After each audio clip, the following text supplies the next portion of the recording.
Ser mãe é padecer no paraíso. Já ouviram essa frase tão conhecida? E hoje a gente vai falar de algo que parece muito romântico, que é só amor, né? Mas que na prática tem muitas dificuldades, que é a maternidade. A gente olhar para a maternidade sem romantismos, nua e crua. E quem está entrando aqui, quem vai assistir depois o replay, ou quem está assistindo pelo YouTube e é mãe, sabe sobre o que eu estou falando. E quem não é mãe e sente que em algum momento quer ser, é muito importante ouvir essa conversa. Meus bate-papos ao vivo são bem curtinhos, não passam de 20, 25 minutos. Eles são bem, como eu digo, a minha cara. Eles são bem práticos, rápidos, didáticos, sem ficar, como dizia antigamente, enchendo linguiça. Então hoje eu vou fazer uma reflexão aqui sobre a maternidade sem a gente romantizar, tá? Sejam todas bem-vindas. Quem já almoçou, para quem já almoçou, boa tarde. Para quem não almoçou ainda, bom dia, né? Antes de eu começar a falar um pouco sobre a maternidade sem romantismos, eu quero lembrar algumas ofertas que a gente tem aqui e que se encerram no dia 30 desse mês. A gente está no fim do mês, né? Então, vamos começar pelos kits de absorventes, né? Os nossos kits de absorventes ecológicos, que são 100% algodão, impermeáveis, biodegradáveis. Eles estão com 20% de desconto nesse mês.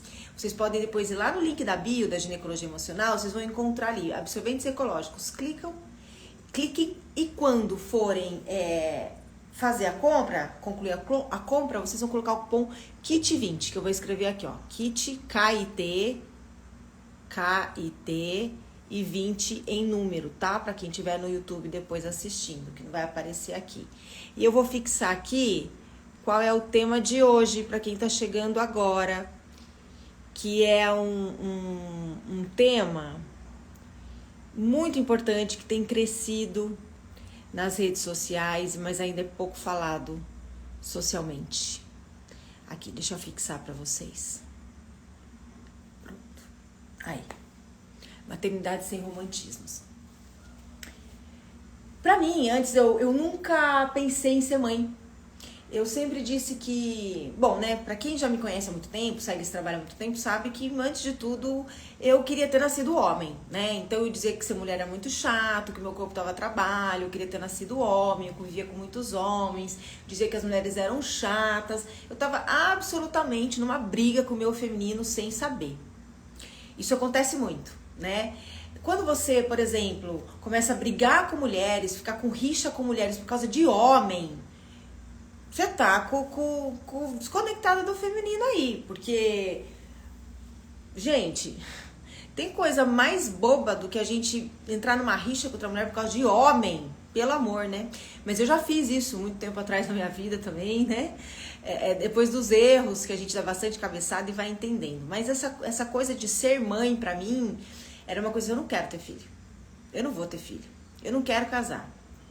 Até que houve um momento na minha vida em que eu me conectei com o pai da minha filha. Ele queria muito ter filhos. E naquele momento, eu já estava toda trabalhada nessa parte feminina. Não significa que estando trabalhada a gente tem que ser mãe. A gente já sabe disso. A gente escolhe o que a gente quer. A sociedade ainda que cobra isso como uma coisa assim, na minha opinião, ridícula, né? Não é porque a gente nasceu com útero que a gente tem o dever de ser mãe, pelo amor, né? E aí, quando eu conheci o pai da minha filha, eu me conectei com ele e eu já estava num outro lugar com o meu feminino. Eu falei, olha, se for pro teu filho é agora, porque eu tinha 34 anos, né?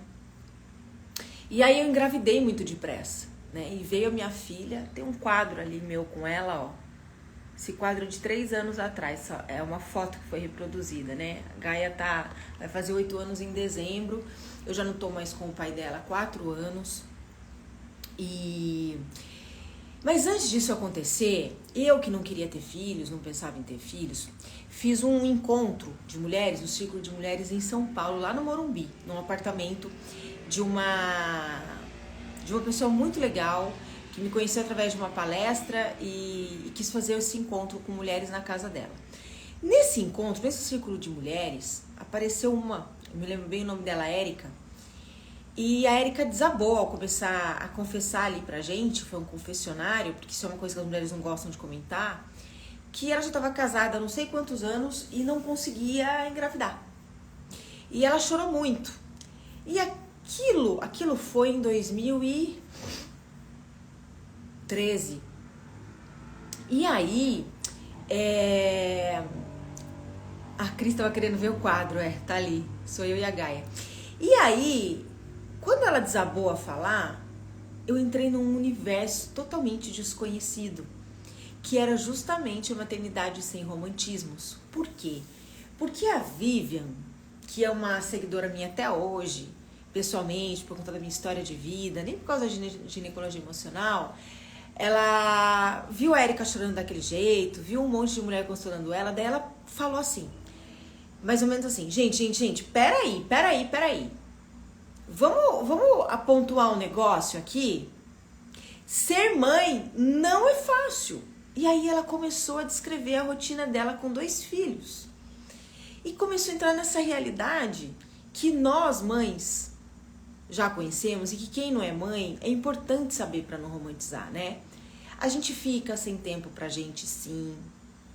Tem tudo de bom, mas aqui eu quero falar das questões que vão mudar na vida, né?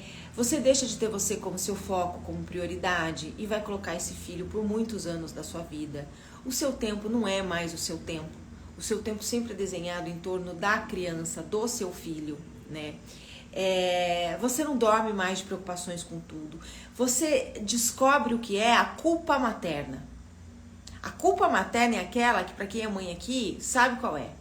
Quando muitas vezes a gente toma uma atitude severa e depois a gente fica com culpa, né? Isso, eu tô num período aqui na minha casa, na minha relação com a Gaia, somos eu e ela, né? O pai dela, inclusive, mora em outra cidade. Nós somos separados, nosso diálogo é muito curto hoje. Então eu acabei ficando responsável por 90% de tudo em relação à minha filha, né? Começar que eu fico 26 dias do mês com ela.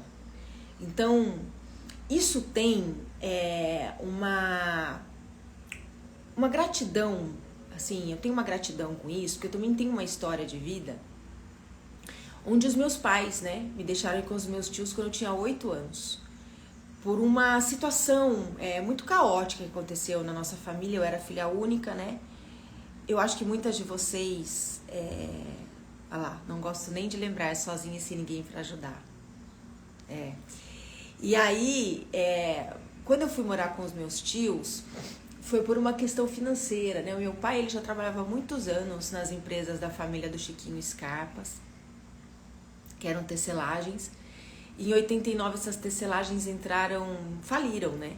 E meu pai tinha muito tempo de trabalho, ele de repente se viu ele tinha 34 anos de empresa, ele faltava para aposentar, ele se viu na rua, sem receber os direitos dele, sem conseguir aposentar e sem saber o que fazer. E na época ele tinha mais de 50 anos. E aquilo, mais de 50 anos na época, meu pai tinha 52. Naquela época, você arrumar trabalho com 40 anos era difícil. Com 52, então, nem se fale. Olha como as coisas mudaram hoje, né? A gente tem pessoas fazendo universidades com 60 anos, né? E entrando no mercado de trabalho. Olha como mudou, como tá tudo mais a nosso favor, né? O resumo da ópera é que, então, os meus tios cuidaram de mim financeiramente, da minha educação e tudo mais. E hoje, por intercorrências da vida, né? Tá tudo certo, digamos assim, nada tá errado. Eu sou praticamente o pai e a mãe da minha filha em todos os âmbitos aqui. É pesado? É muito pesado. Muito pesado. Por um lado, eu vejo que eu fiz uma quebra na minha linhagem matrilinear, né, ancestral.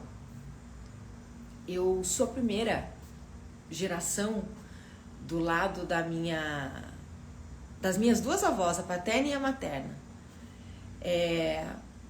onde eu sou uma mulher que eu tenho o meu trabalho, onde eu sou a mulher que eu tenho o meu dinheiro, onde eu sou a mulher que eu não permaneci num casamento por ter qualquer tipo de dependência do ex-marido, né? Nem financeira, nem emocional, nem nada. E eu sou a primeira mulher mesmo a assumir esse lado de mãe, quase que único exclusivamente, né? O pai da Gaia, ele é presente assim com ela nos fins de semana, nas férias, ele conversa bastante com ela, mas todo o resto tá comigo, né? Então, eu sei que muitas mulheres aqui, eu já vou ler tudo que vocês estão escrevendo, né? A gente, mesmo casada com o marido, a gente fica muito sozinha na maternidade. A maternidade é algo muito solitário, né? Só a gente sabe o que a gente passa. E eu fui mãe amputada. Então eu digo que a minha filha, ela me provou que eu era muito mais capaz de fazer coisas com a minha deficiência do que eu imaginava. Porque até então, até eu pensar em engravidar, nada pra mim era um obstáculo.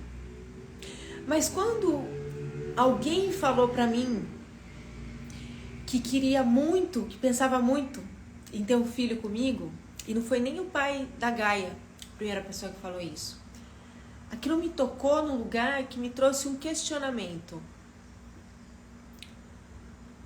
Como é que eu vou cuidar de um bebê só com um dos braços? Gente, foi tão desafiador, tão desafiador. Nos 3 primeiros meses da minha filha, eu tinha medo de trocar a fralda sozinha, porque era um bebezinho muito pequenininho e eu usei as fraldas ecológicas. Claro, né? Eu sou a Karine, eu ia usar fraldas ecológicas, que sim, dão mais trabalho, né?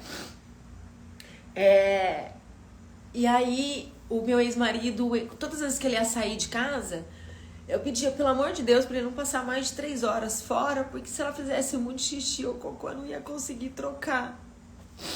Só que aí teve um dia que ele saiu e não voltou. Não é nem que ele não voltou em 3 horas, ela fez muito cocô.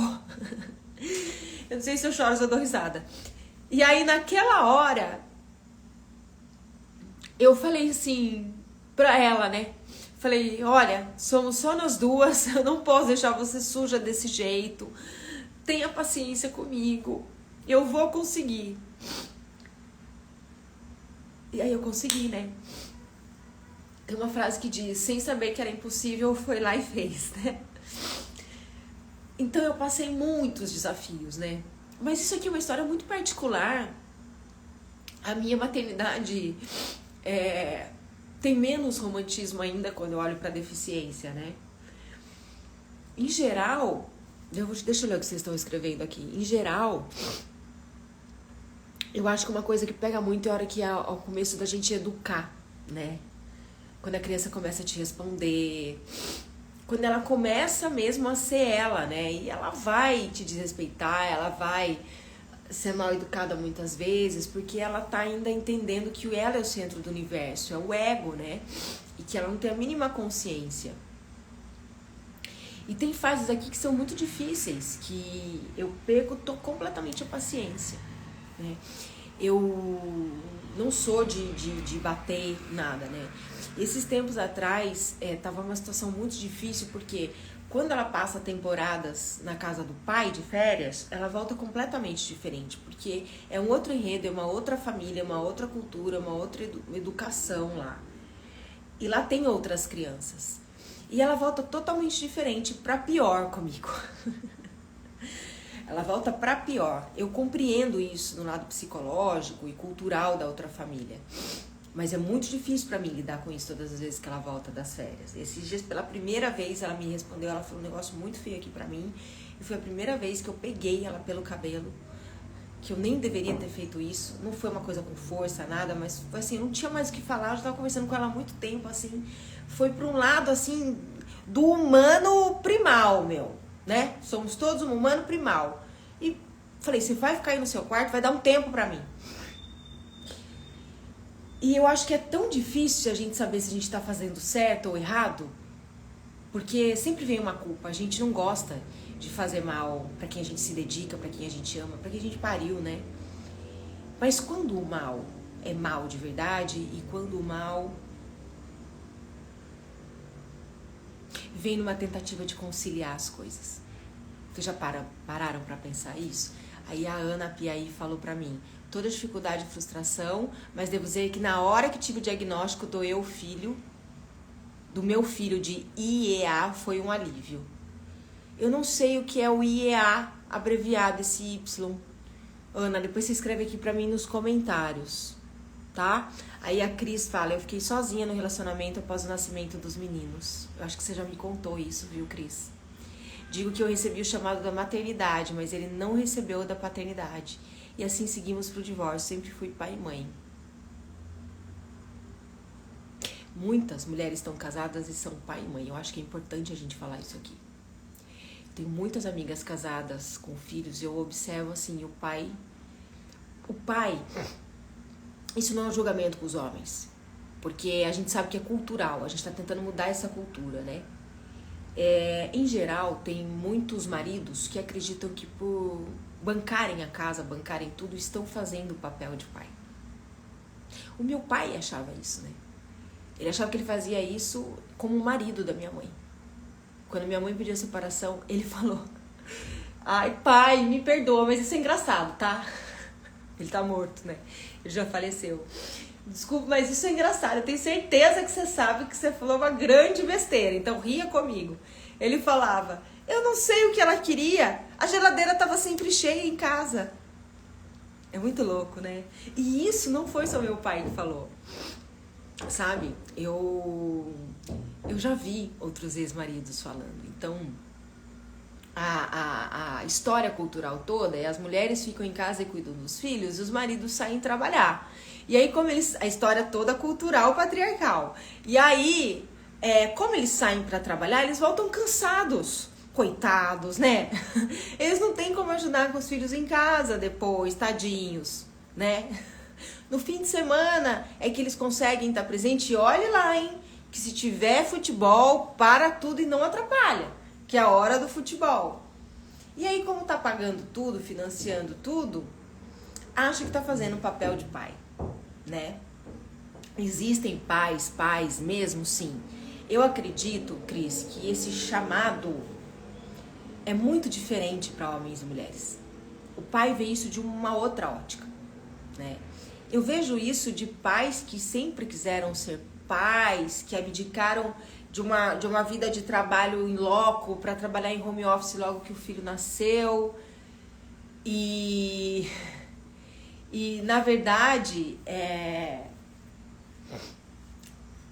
não fazia mais do que o dever, mas achava que estava fazendo muito mais, né? Como é que a gente muda isso? E mais, né? Pegando aqui o que a gente tá falando, né? Muito legal estar te conhecendo. Ai, Laura, obrigada. Às vezes eu faço isso mesmo, eu choro em live.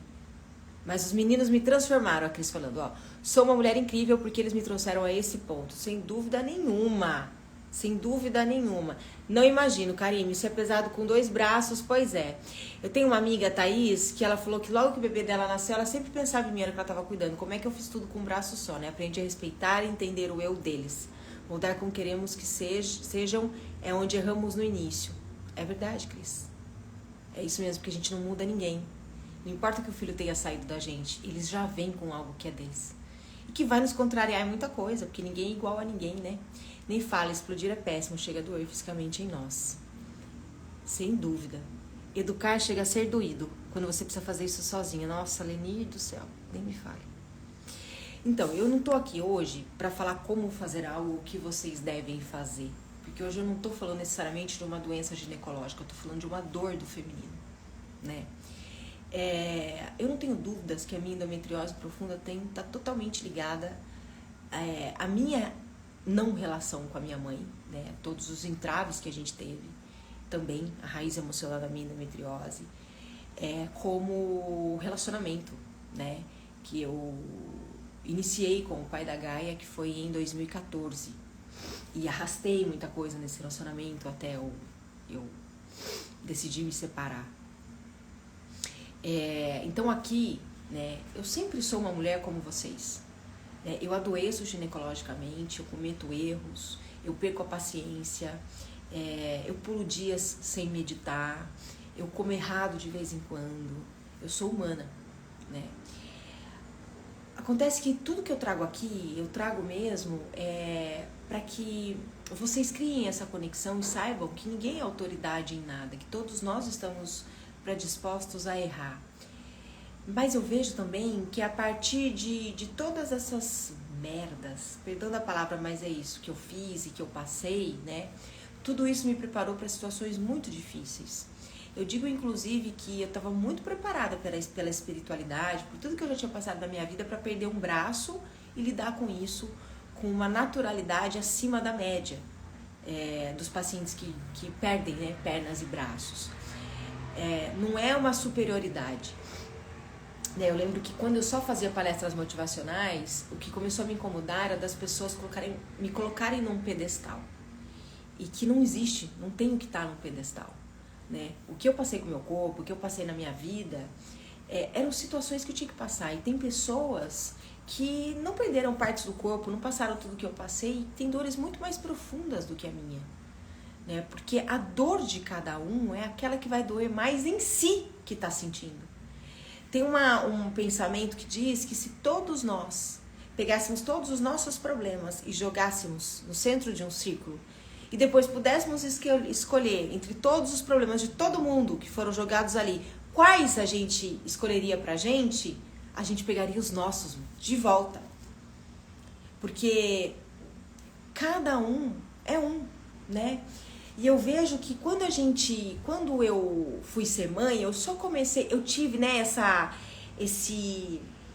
introdução que aconteceu nesse evento lá de São Paulo que eu contei aqui pra vocês. Quem chegou depois vai ficar o replay nos Reels, né? Onde a Vivi entrou e cortou a Érica num círculo de mulheres e começou a trazer todas as dificuldades da maternidade. Aquilo já me preparou. Eu não estava vendo daquele lado, eu nunca tinha pensado naquilo e de repente ela começou a falar que não tinha mais tempo para ela, que os horários dela em função de buscar e levar a criança na escola, em natação, em balé, que ela não conseguia mais dormir direito, que muitas vezes ela deixou de fazer programas que ela gostava porque ela tinha filhos, que muitas vezes ela não conseguiu ter um momento bom, bacana com o marido dela sozinha por conta da logística. Aquilo tudo foi me mostrando uma realidade que eu não fazia ideia. E hoje, né, a gente vê, eu acho tão bom quando pessoas famosas vêm na internet e mostram, né, a barriga cheia de estria depois do parto, que não estão conseguindo dormir, que tá doendo amamentar e não estão conseguindo, né, que a criança tá dando trabalho em casa, que tem culpa materna.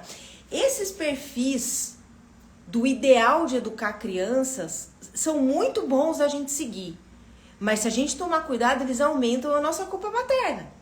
Porque a gente vai fazer um monte de coisa errada. Porque tem uma coisa que é mais forte do que isso, que se chama sistema familiar. Quem aqui é mãe não se vê repetindo coisas que a mãe fazia? Ou que a avó fazia? Sistema familiar. E eu que tenho essa história ainda de uma ruptura com pai e mãe aos 8 anos, eu tenho que ficar muito ligada para não repetir padrão da minha mãe e do meu pai. Minha filha tá para fazer 8 anos. Agora eu tô entendendo, né? E minha filha é filha única como eu era. O que foi para uma mãe deixar uma criança ir com os tios, a única filha? Isso durante muito tempo, por muitas pessoas, aliás, pode ser visto como um ato de amor, de fazer pelo melhor da filha, abdicando de ter uma única oportunidade de conviver com ela, de criar um filho, né? Ou pode ser visto como alguém que simplesmente deixou o filho e não se preocupou com o filho. E por muito tempo eu fiquei nesse duelo, né? Até eu olhar para minha mãe como outra mulher. Sair um pouquinho do lugar da filha dela e olhar para a história dela como uma mulher, né? É tão importante a gente fazer isso para se conectar com a mãe, para conectar com a mãe que vive em você. Quantas mulheres caem aqui com dificuldades para engravidar e o que está acontecendo de verdade é que no fundo não querem ser mães. Mas existe uma pressão social tão forte que a gente acha que quer.